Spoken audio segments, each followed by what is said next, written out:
اخدت السكيت الجديد بتاعي ورحت بورسعيد عشان العب شويه سكيت هناك. البورسعيديه يا جدعان هم اول ناس لعبوا سكيت في الجمهوريه كلها، واول محافظه تعمل اماكن مخصصه للسكيت هي محافظه بورسعيد. واحنا كده كده اصلا كنا عاملين رحله سكيت مخصوص وكنا رايحين هناك. المهم جبت السكيت بتاعي وقعدت عشان البسه زي ما انتم شايفين كده. طبعا الجو كان حر عشان كده هتلاقوا التيشيرت بقى كان يعني درجه الحراره كانت عاليه قوي يعني.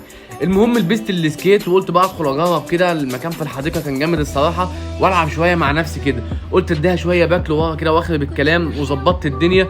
المهم قلت بقى اخد لفتين 3 4 كده في الحديقه، وقمت عامل حركه مسطره كده وانا ماشي يعني ارسم بقى الفيديو واعمل بقى شويه شو كده. طبعا بقى هناك قابلت فانز كتير وناس كتير بتلعب سكيت وصورنا مع بعض وكنا خاربينها يومها خالص.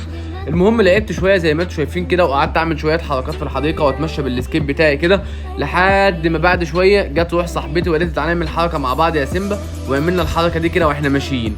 برضه بعد شويه لقيت واحد